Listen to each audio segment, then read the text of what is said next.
Happy Wednesday morning, everybody. Can you believe it? Mark Martin, Matt Martin, they come all the way to my race shop. I'm so excited. We're excited. Hell yeah. I love this. Let's start off like this. You two have the best relationship. It makes me happy to see you two and your mom, Arlene, travel around America. You two really get along well for a dad and a son. We did get along well.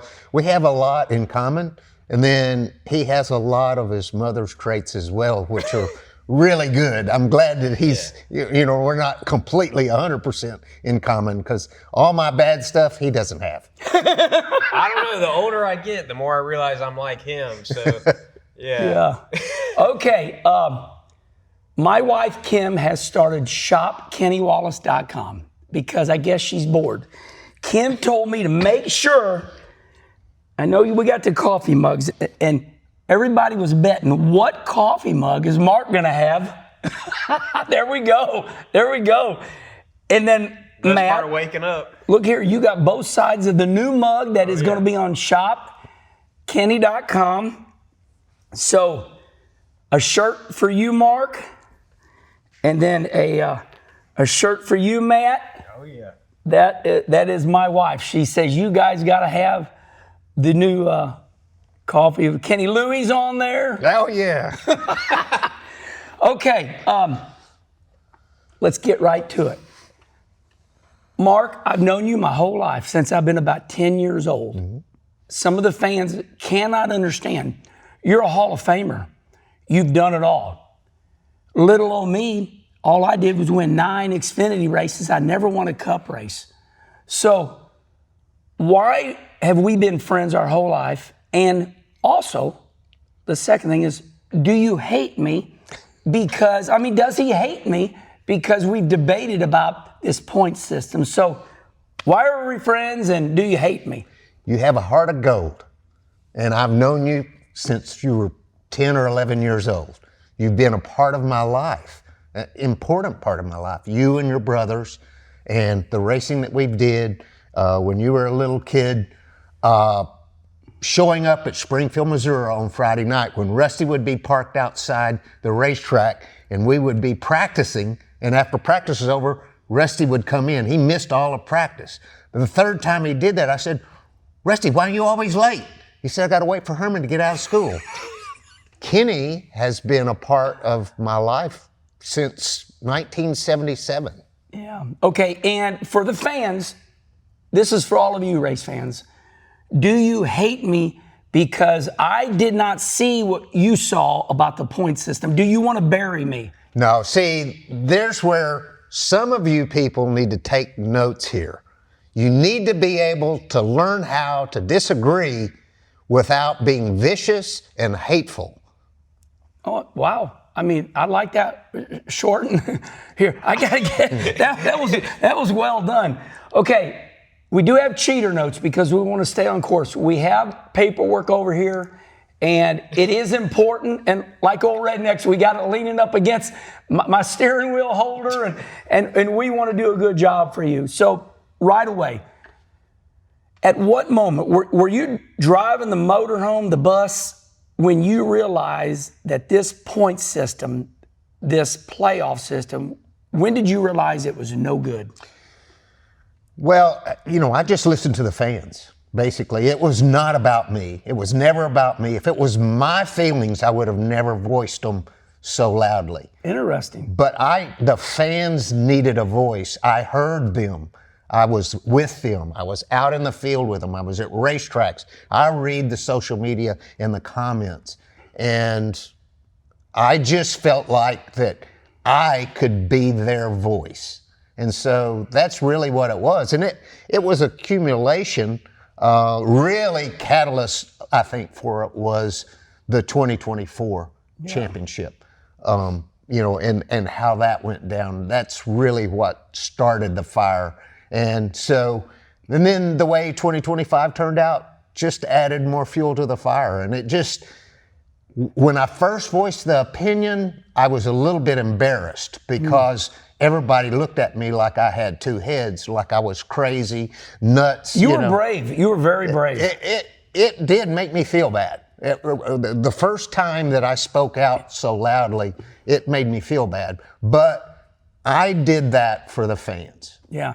And for me, I just didn't think it was a big deal because we have been doing this points for 8 years or so.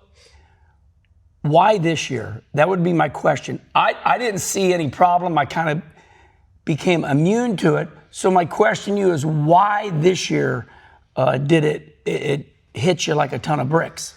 Well, it started with last year, and Joey Logano won the championship with about a 17th place average finish.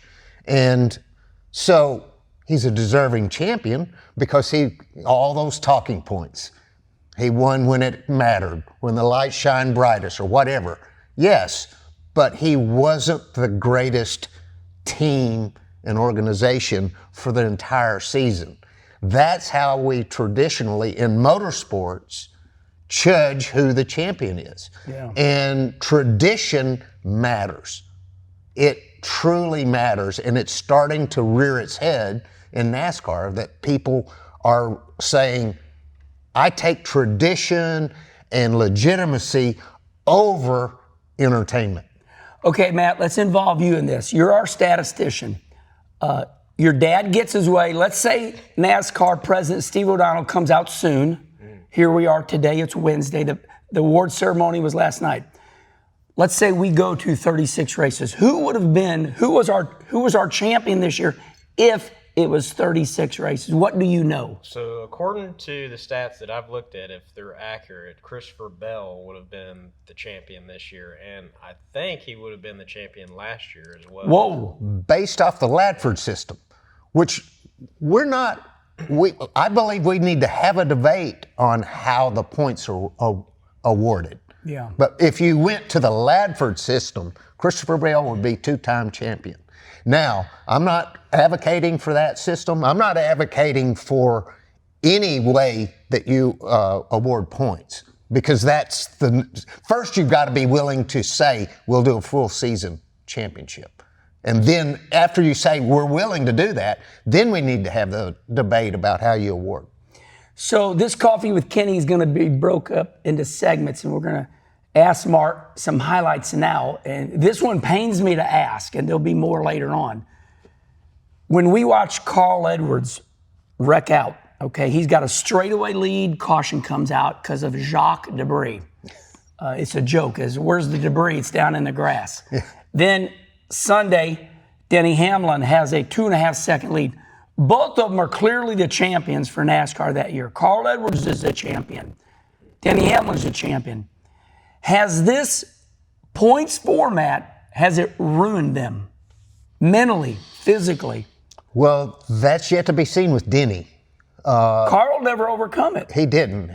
Carl left the sport in a way that just left me in awe. But we will see at Denny, where Denny is at now. I believe he can come back in 26 and contend for the championship again. Yeah. I also believe that 2025 was his year. Yeah. And I also believe Kyle Larson is our champion and won the championship under the situation. Nobody discredits that. One of the greatest race car drivers of our era.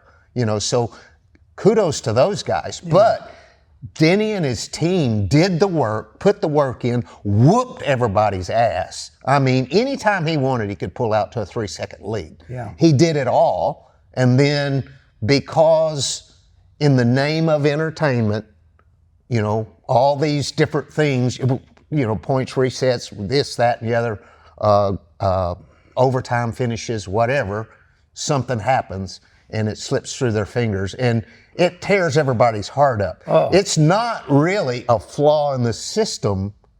It's just that, doggone it, you really wanted the guy that earned it, the guy that dominated the race. They did the work. You know how hard it is to go to Phoenix and sit on the pole and lead 2/3 of the race and, pull out to a 3-second. That, when it matters, that's hard. And they did it all. And it was just heart-wrenching. So Denny is going to be challenged on, how he handles this mentally, and can he come back and give us another season at 45 years old? It gets harder every year. Matt, you look at these things in a neutral position. You were going to be a great race car driver. You decided not to be one. But when you watched all this play out and you watched what happened to Denny Hamlin, did it crush you, or were you like, well, that's the way it is? How did you feel when you watched him lose that in the last? It was really heartbreaking. I mean, I don't watch many races, but I wanted to watch, of course, that one. So I watched it with Dad, and I was really pulling for Denny. And, I mean, he dominated the whole race, and for it to end like that. Were you numb for a while, or did you just go on with your life? Well, yeah. I mean, even I felt so bad for him because it's like, I'm like, Dad, he totally earned that. And I think it's just a flaw in the whole system. I mean, when you put everything on that final race, it's winner take all. Yeah. I mean, if you're not in the right place at the right time, even if you've dominated the entire race, I mean, you can lose to somebody that they didn't dominate at all. You said something right there that really stuck in my brain. Winner take all. Is that too much pressure? Well, it's a great concept. We talked about this last night. Winner take all. Yeah. Wow. Win and you're in is a great concept, but there's intended consequences that have turned out to turn the fans off. They're against it now. It was a great idea. I thought, well, that's a good idea. Yeah. But it has had consequences. And when you put a traditional entire season, it comes down to a overtime green-white checkered. The whole race meant nothing. Yeah, 2 laps meant something. So if we were 36 races and it came down to that, well, then that's natural. That's natural. Yeah. That's natural. Yeah. But because we said these 4 are going to race the whole field, and it's just this race that it's matters. just, yeah. And really, when you have a green-white checkered, it's just those final laps. Okay, look, we're dead serious, but Landon Castle is a brilliant person. He made a joke. He said, next year, we're not even going to run the year.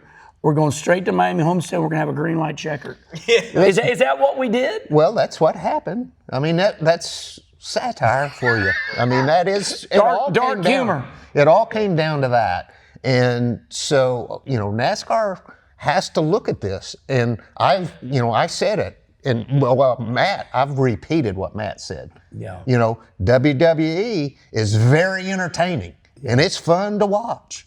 But if you want to watch a fight, you watch UFC. Yeah. UFC. Yeah, because that's real. Yeah, it's real. So both are great and both are really popular. But I don't think the very top of stock car racing, which is NASCAR, should be the entertainment side of racing. So the fans, this is for all of you. The whole show is for all of you, Coffee with Kenny.